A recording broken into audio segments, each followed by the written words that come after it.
Okay, so mosquito numbers are high right now. How did we get here?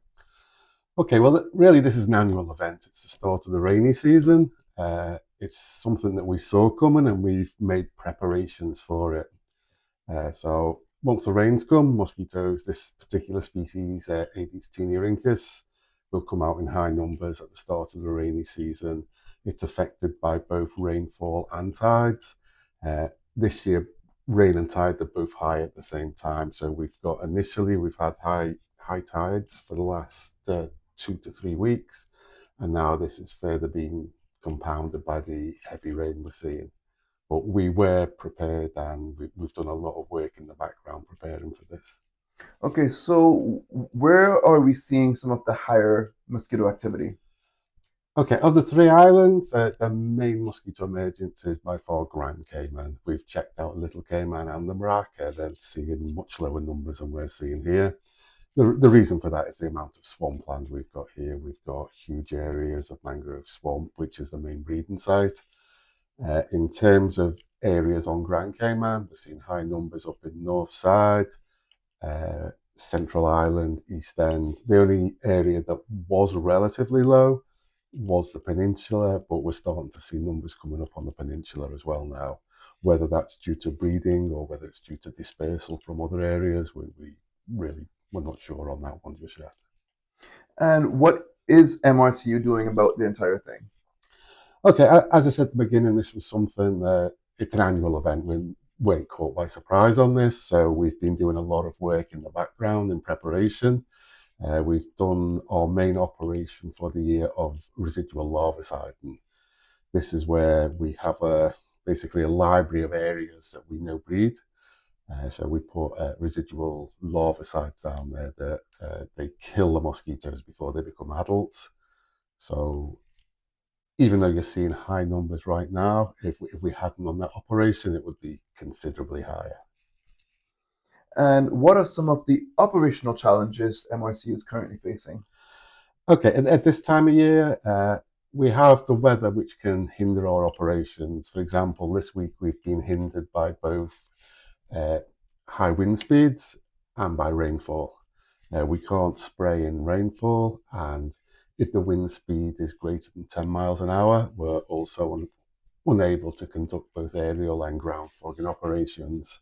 That 10 mile an hour restriction, it's not a restriction made by us, that's a restriction made on the product label. So we just can't spray if the wind goes above 10 mile an hour. Other restrictions, unfortunately, we have an issue with one of our aircraft at the moment as well. But the reason we've not been flying this week is primarily due to the weather conditions. And what can residents do to help? Okay, with this particular mosquito, it's breeding in the swamps. Breeds in the swamps, and then it comes out en masse into residential areas. So this is not really a mosquito that the public can help us with other than reducing their own exposure. So I would recommend things like staying indoors if possible for the peak activity period, which runs from 15 minutes after sunset, typically for a 2 hour period. Now, if the numbers are very high, as that they are at the minute, that 2 hour period can extend for 3 or more hours.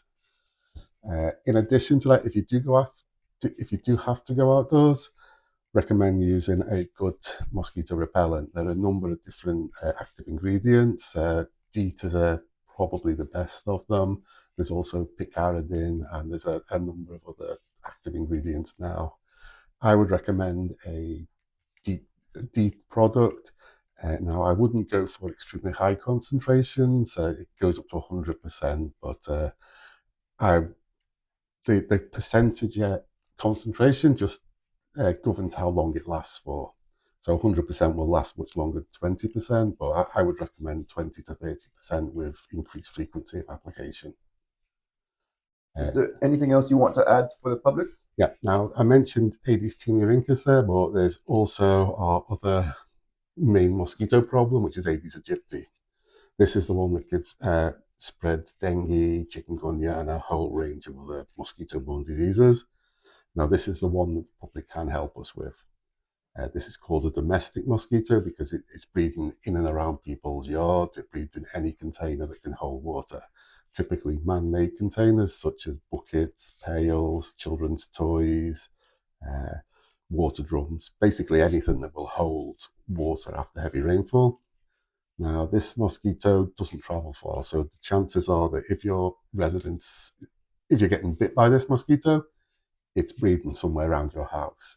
And the best way to deal with that is just to inspect your yard once a week. That's all it'll take, just a 30-minute inspection once a week, just to make sure you don't have any plant pots or anything that can hold water in your yard. If you do see any containers, just turn them upside down. That's all that's needed.